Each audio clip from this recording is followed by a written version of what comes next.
ইন্নাল ইনসানা লাফি খুসর, নিশ্চয়ই সকল মানুষেরা ক্ষতির মধ্যে আছে। আসলে মানুষ নিজেরাই নিজেদেরকে জেনে শুনে অনেক মানুষ নিজেদেরকে ধ্বংসের দিকে, ক্ষতির দিকে, ধ্বংসের দিকে ঠেলে দিচ্ছে। আজ থেকে 100 বছর আগে যখন এই পৃথিবীতে মানুষ অস্ত্র তৈরি করতে লাগলো, অস্ত্র কি সামান্য কোনো অস্ত্র নয়, মরণাস্ত্র, যেটাকে আমরা আণবিক বোমা, পারমাণবিক বোমা, এই পারমাণবিক অস্ত্র বলে থাকি। এই অস্ত্র যখন সর্বপ্রথম যখন যে রাষ্ট্রে তৈরি করলো, তাদের হুঙ্কার থেকে বাঁচার জন্য পার্শ্ববর্তী অন্যান্য রাষ্ট্রগুলো সেই মরণাস্ত্র, আণবিক বোমা, পারমাণবিক বোমা তৈরি করার জন্য প্রতিযোগিতায় লেগে উঠল। এমন একটা সময় মানুষেরা পারমাণবিক অস্ত্র বানাইতে শুরু করলো, যখন ওই এলাকার মানুষ, কোনো মানুষ না খেয়ে অর্ধাহারে অনাহারে দিনাতিপাত করতেছিল, তখনও কোটি কোটি টাকা খরচ করে মানুষ এই ধ্বংসাত্মক পারমাণবিক বোমা মানুষ নির্মাণ করতে, তৈরি করতে শুরু করলো। 1978 সালে ব্রিটিশ প্রধানমন্ত্রী, তৎকালীন ব্রিটিশ প্রধানমন্ত্রী অ্যান্থনি ইডেন, তিনি এই দৃশ্যটা দেখার পরে আফসোস করে বলেছিলেন, আক্ষেপ করে তিনি সেই সময় বলেছিলেন, 1938 সালে তিনি বলেছিলেন, যদি এই মরণাস্ত্র, ধ্বংসাত্মক এই অস্ত্র থেকে মানুষ যদি এর কিছু না করতে, যদি মানুষ চেষ্টা না করে, তাহলে এই পৃথিবীর অধিবাসীরা এই শতাব্দীর শেষ ভাগে আদিম গুহাবাসী ও বন্য লোকদের জীবন ধারায় ফিরে যাবে। তিনি এই কথাটা আফসোস করে বলছিলেন, কারণ পৃথিবীর রাষ্ট্রগুলো এমন এক অস্ত্রের হাত থেকে বাঁচার জন্য তারা কোটি কোটি টাকা খরচ করতে লাগলো, কিন্তু এই অস্ত্র তৈরি করা, এই মরণাস্ত্র, মানুষের ধ্বংসাত্মক অস্ত্র তৈরি করা বন্ধ কিভাবে করবে এই উদ্যোগ তারা নেয়নি, বরং তারাও যেমন ভারত, পাকিস্তান থেকে শুরু করে ইরান পর্যন্ত বিভিন্ন রাষ্ট্র এই মরণাস্ত্র, পারমাণবিক বোমা তৈরি করার জন্য তারা প্রতিযোগিতায় মেতে উঠছে। তিনি লক্ষ্য করে বলেন, আফসোস করে বলেছিলেন, অন্য একটা গ্রহ থেকে যদি পৃথিবীতে কেউ এসে যখন দেখে মানুষেরা মানুষকে ধ্বংস করার জন্য, মানুষেরা মানুষদেরকে ক্ষতি করার জন্য, তাদের জীবনকে বিপন্ন করে দেওয়ার জন্য এমন অস্ত্র তৈরি করতেছে, আবার শুধু তৈরি করে নাই, বরং এই অস্ত্র কিভাবে পরিচালনা করবে এটার পদ্ধতি, সিস্টেমও বাতলি দিতেছে। এই দৃশ্যটা কেউ যদি দেখে, তাদের কাছে হাস্যস্কর হবে যে আসলে তারা তো তাদের নিজেদেরকেই ধ্বংস করার জন্য প্রতিযোগিতা নেমে নিয়েছে। কারণ এই মরণাস্ত্র যদি কোনো রাষ্ট্রে নিক্ষেপ করা হয়, এটা শুধুমাত্র যেই রাষ্ট্রে নিক্ষেপ করবে সেই রাষ্ট্রের মানুষ মরবে না, তারাই শুধু ধ্বংস হবে না, তারাই শুধু ক্ষতি হবে না, বরং যে রাষ্ট্র থেকে এই মরণাস্ত্র নিক্ষেপ করা হবে ওই দেশও এর তেজস্ক্রিয়তায় ওই দেশের মানুষও ক্ষতিগ্রস্ত হবে। তাহলে একটা লিটল বয় নামক ছোট্ট অ্যাটম বোমার চাইতে আরো বড় বড় বহু শক্তিশালী আণবিক বোমা যখন হিরোশিমা এবং নাগাসাকিতে নিক্ষেপ করেছিল, এক টাইমে প্রায় 3 লক্ষেরও বেশি মানুষ ধ্বংস হয়ে গেছে। যেই অস্ত্রের মাধ্যমে মানুষকে ধ্বংস করতে পারে, এই অস্ত্র তৈরি করতে মানুষ প্রতিযোগিতায় লেগেছে। এটা যেন আল্লাহ তাআলার সেই বাণীর বাস্তব প্রতিফলন, যেখানে আল্লাহ পাক বলছেন, ওয়াল আসরি ইন্নাল ইনসানা লাফি খুসর, মহাকালের কসম, সময়ের কসম, নিশ্চয়ই মানুষেরা ক্ষতির মধ্যে আছে। এবার আপনারা চিন্তা করুন, যারা নিজেরাই নিজেদেরকে ধ্বংস করার জন্য এইভাবে প্রতিযোগিতা লেগেছে, তারা আসলে কি ধ্বংসের মধ্যে, ক্ষতির মধ্যে আছে না লাভের মধ্যে আছে? কি বলেন? তারা কিন্তু নিজেরাই ক্ষতির মধ্যে আছে। এটা আমরা একটা দৃষ্টান্ত দিলাম অস্ত্রের ঝনঝনানি দিয়ে। এবার আসুন, আল্লাহ পাক যে বলছেন সকল মানুষেরাই ক্ষতির মধ্যে। আসলে মানুষ বুঝে, অনেক মানুষ বুঝার পরেও তারা নিজেদেরকে ক্ষতির হাত থেকে বাঁচাইতে চেষ্টা করে না। মানুষেরা জানে কোন পথে চললে পরে সে তার নিজেকে ধ্বংসের দিকে নিয়ে যাবে। এই পৃথিবীতে তার নিজের ক্ষতি তো হবেই, বরং আখিরাতে আদালতে বিচারের কাঠগড়ায় দাঁড়ানোর পরে আল্লাহ রাব্বুল আলামিন তাকে জাহান্নামের অতল গহ্বরে নিক্ষেপ করে দিবেন। এর চেয়ে বড় ক্ষতি আর কিছুতেই হতে পারে না।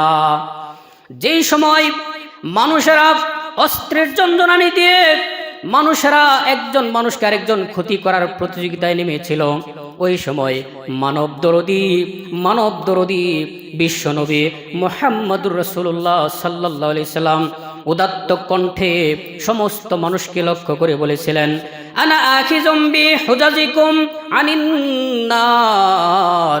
ও দুনিয়ার মানুষেরা, ও দুনিয়ার লোক সকল, আমি তোমাদেরকে জাহান্নামের আগুন থেকে বাঁচানোর জন্য আমি তোমাদের কোমর ধরে টানছি, আমি তোমাদের কোমর ধরে টানছি। হালুম্মা নিন্নার, হালুম্মা নিন্নার। অতএব তোমরা জাহান্নাম থেকে বেঁচে থাকো, জাহান্নাম থেকে তোমরা দূরে থাকো, জাহান্নাম থেকে তোমরা আমার দিকে ফিরে আসো, জাহান্নামের পথ থেকে, ধ্বংসের পথ থেকে তোমরা আমার দিকে ফিরে আসো। নবীজি বলেন, ফাতাগলিবুনি তাকাহহামুনা ফিহা।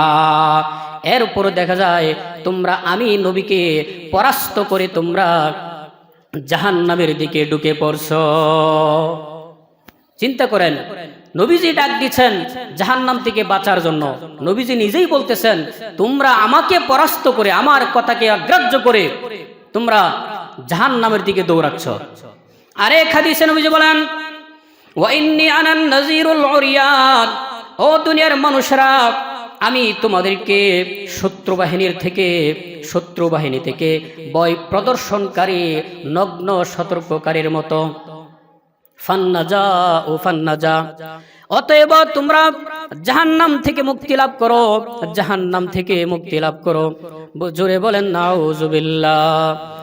জিকির করেন লা ইলাহা ইল্লাল্লাহ, লা ইলাহা, লা ইলাহা ইল্লাল্লাহ। জোরে লা ইলাহা। বেটার হইছে না? এটা তো দাও। লা ইলাহা ইল্লাল্লাহ, লা ইলাহা। এই লাইন লাগাইতে পারো না? ও, এটার ক্লিপটা লাগাই দাও। লা ইলাহা ইল্লাল্লাহ, লা ইলাহা ইল্লাল্লাহ। জোরে লা ইলাহা, আর জোরে লা ইলাহা ইল্লাল্লাহ, লা ইলাহা ইল্লাল্লাহ, লা ইলাহা। ওই কারেন্টের ওইটার লটটা ওই ক্লিপও লাগাই দিলে হয়ে যায়।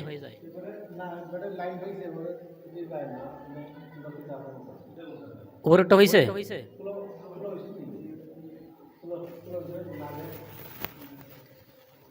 দেখেন লাল কালার পেস লাগলে সমস্যা হইব।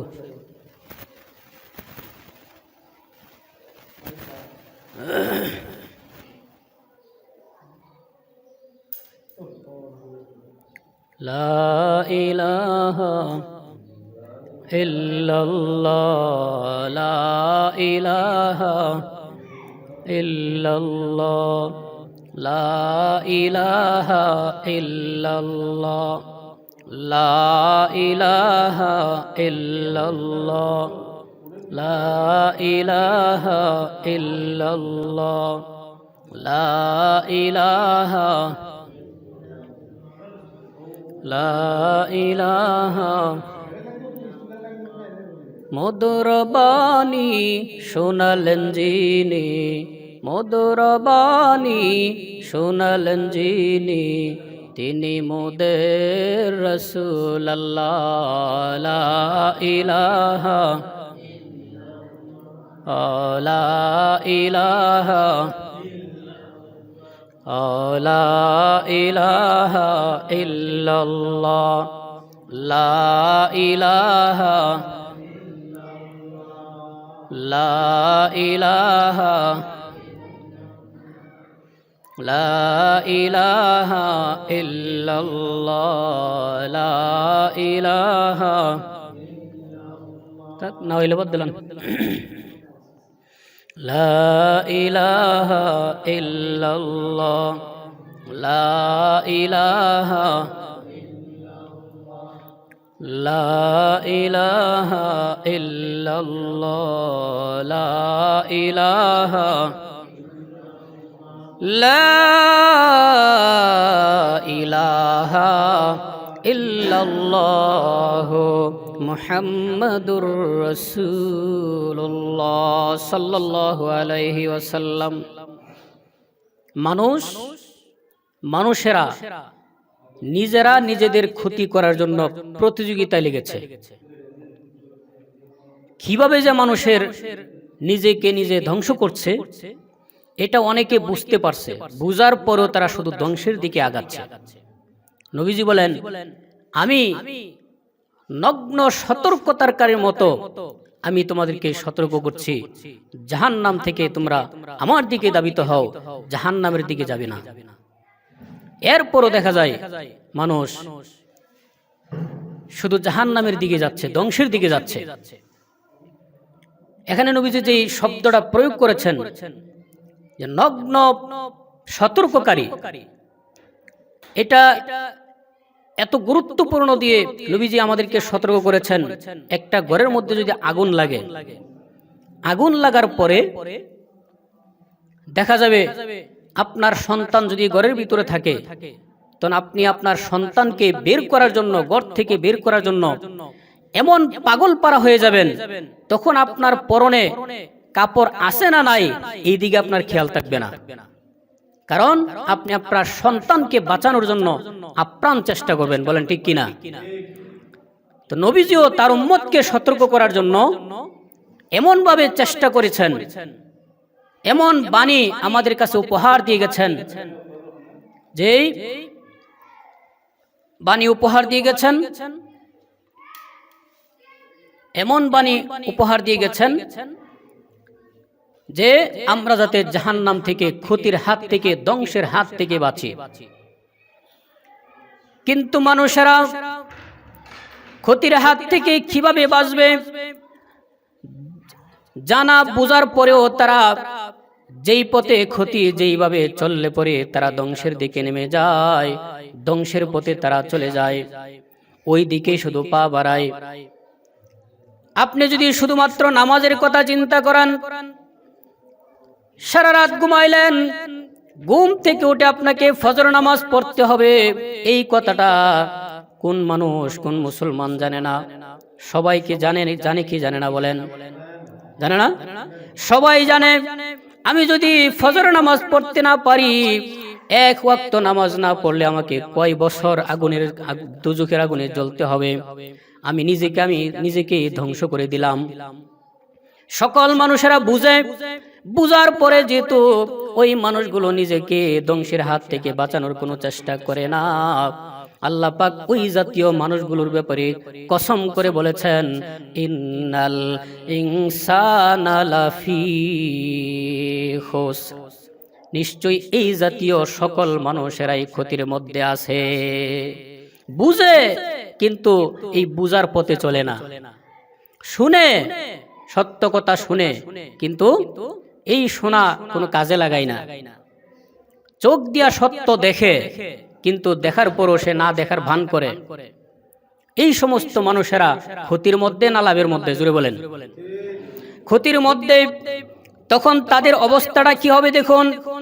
যারা নিজেরা নিজেদেরকে ক্ষতির মধ্যে ফেলাইছে, ধ্বংসের মধ্যে ফেলাইছে, তাদের একটা চিত্র সূরাতুল আরাফের 53 নম্বর আয়াতে আল্লাহ পাক এমন একটা সুন্দর চিত্র তুলে ধরেছেন। তাদের ব্যাপারে আল্লাহ পাক বলেন, হাল ইয়ানজুরুনা ইল্লা তা'ওয়িলা, এরা কি চূড়ান্ত কোনো পরিণামের জন্য অপেক্ষা করছে নাকি? ইয়াউমা ইয়াতি তা'ওয়িলাহু ইয়াকুলুল লাযীনা নাসূহু মিন ক্বাবলু ক্বাদ জাআত রুসুলু রাব্বিনা বিল হক। আল্লাহ পাক বলেন, যেদিন সত্যি সত্যি সেই পরিণাম তাদের সামনে উদ্ভাসিত হবে, তাদের সামনে যখন কিয়ামতের মাঠ ময়দান, যখন হাসরের ময়দান, বিচারের কার্য যখন তাদের সামনে প্রকাশ হয়ে যাবে, সেদিন যারা ইতিপূর্বে এই দিনটিকে ভুলে গিয়েছিল, পৃথিবীতে যারা এই দিনটিকে ভুলে গিয়েছিল, তখন তারা ফাহাল্লানা মিন শুফাআ ফায়াশফাউ লানা, তখন তারা বলবে, আজকের এই দিন থেকে আমাদের পক্ষে কেউ কথা বলার মতো আছে কিনা, আমাদের পক্ষে সুপারিশ করার মতো কেউ আছেনি। তখন হাসর মাঠে তারা চিন্তা করবে, আও নুরাদ্দু ফানা'মালা গায়রাল্লাযী কুন্না না'মাল, অথবা তারা বলবে, আমাদেরকে আবার পৃথিবীতে পাঠানো হবে নাকি, যেখানে গেলে পরে আমরা আগে যা করতাম এর উল্টা কাজ করব, আগে খারাপ কাজ করেছি, যদি আল্লাহ পাক আবার আমাকে পৃথিবীতে পাঠায় তাহলে আমি ভালো কাজ করব। এই কথা বলার পরে আল্লাহ পাক বলেন, কদ খাসিরু আনফুসাহুম, বরং তারা নিজেরাই নিজেদেরকে ক্ষতিগ্রস্ত করেছে। সেদিন তারা কোনো অভিযোগ দিতে পারবে না যে আমরা কোন পথে চললে নিজেকে ধ্বংস করা হবে, কোন পথে চললে ক্ষতি করা হবে, আর কোন পথে চললে লাভজনক হবে। এই বিষয়গুলো নবী রাসূল থেকে শুরু করে নবীদের ওয়ারিস আলেম ওলামা থেকে শুরু করে ইমাম ওয়াইজিন বক্তাগণ, সব মানুষেরা, সকল ওলামায়ে কেরাম এই বিষয়গুলো আমাদের সামনে পরিষ্কার করে দিচ্ছে, কোন পথে চললে আমরা ক্ষতির মধ্যে আছি, কোন পথের মধ্যে আমরা লাভজনক হবে। এই বিষয়গুলো বুঝার পরেও মানুষ শুধু দৌড় দিছে কোন দিকে? ক্ষতির দিকে। কোন দিকে? কারণ আপনি এই শীতের রাতে, প্রচন্ড শীতের রাতে কয়জনকে আপনি পাবেন লেপ খাতাকে মুড়ি, এই লেপ খাতার মুড়িকে উল্টে ফেলে দিয়ে ঠান্ডা পানি দিয়ে উযু করে ফজরের নামাজ পড়বে? এই কথাটা বুঝার পরও কয়জনে পড়ে? এই জন্য আল্লাহ পাক বলেন, ওয়াল আসর ইন্নাল ইনসানা লাফি খুসর, সময়ের কসম, এই সময় যে পরিবর্তন হচ্ছে, সময় শুধু চলে যাচ্ছে, এই সময়ের কসম করে বলছি, মানুষ নিশ্চয়ই সমস্ত মানুষেরা ক্ষতির মধ্যে আছে। এমনকি যেই সমস্ত মানুষেরা এই পৃথিবীতে নবী রাসূলদের কথা, নবী রাসূলকে পর্যন্ত অনেক মানুষেরা মিথ্যা মনে করে, কিসের নবী কিসের রাসূল, এই জাতীয় মিথ্যা মনে যারা করে তাদের জন্য ধ্বংস, তারাও কিন্তু ক্ষতির মধ্যে। এক শ্রেণীর মানুষ আল্লাহ পাক শোয়েব নবীর উদাহরণ দিয়ে আমাদের সামনে ওয়াজ করতেছে, আল্লাযীনা কাযযাবু শুআইবান কাআল্লাম ইয়াগনাউ ফিহা। সূরাতুল আরাফের 92 নম্বর আয়াতে আল্লাহ পাক বলেন, যারা শোয়েব নবীকে অমান্য করলো, তারা এমন এমন এমন ধ্বংসস্তূপে পরিণত হয়ে গেল, দেখে মনে হয় এখানে কোনো মানুষই বসবাস করেনি। যারা নবীদেরকে অস্বীকার করেছে, মিথ্যা মনে করেছে, এদের প্রতি আল্লাহ পাক এমন ভাবে গজব দিয়েছে। পূর্ববর্তী নবীদের কথা বলছেন, এমন গজব তাদের উপর দিয়েছে, এমন ধ্বংসলীলা তাদের উপর চালিয়েছে, দেখলে মনে হয় এই এলাকায় কোনো মানুষই ছিল না, এমন ভাবে তাদেরকে ধ্বংস করেছেন। আল্লাযীনা কাযযাবু শুআইবান কানু হুমুল খাসিরিন। আল্লাহ পাক বলেন সেই দিন তারাই ক্ষতিগ্রস্ত হয়েছে যারা শোয়েব নবীকে অস্বীকার করেছে। শোয়েব নবীর উম্মতদের কথা উদাহরণ দিয়ে আমাদেরকে টানতেছেন, যারা এই বর্তমানে আমার আপনার নবীকে অস্বীকার করবে। নবীকে অস্বীকার করা মানে কি? নবীর সুন্নাত ছেড়ে দেওয়া। নবীকে অস্বীকার করার মানে কি? নবীর হুকুম না মানা। নবীকে অস্বীকার করার মানে কি? নবীর তরিকা অনুযায়ী না চলা। নবীকে অস্বীকার করার মানে কি? আল্লাহ এবং তার রাসূলের হুকুমগুলো ছেড়ে দিয়া নিজেকে ধ্বংসের দিকে, ক্ষতির মধ্যে ফেলে দেয়া। এই জন্য আল্লাহ পাক সতর্ক করার জন্য এই কসম করে বলছেন, ইন্নাল ইনসানা লাফি খুসর, নিশ্চয়ই সমস্ত মানুষেরা ক্ষতির মধ্যে আছে। আল্লাহর নবী সাল্লাল্লাহু আলাইহি সাল্লাম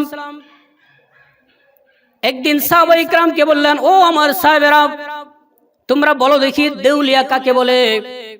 আমরা তো মনে করি, সাহাবায়ে কিরাম আমাদের মনের কথাটা তারা বলে দিয়েছেন, ইয়া রাসূলুল্লাহ, ইয়া হাবিবাল্লাহ, যেই ব্যক্তির পুঁজিও গেল, আসলে গেল, পুঁজিও গেল, লাভও নাই, পুঁজিও নাই, একটা দিরহামও নাই, ধন সম্পদ সবকিছু হারিয়ে ফেলেছে, আমরা মনে করি এটাই হচ্ছে দেউলিয়া।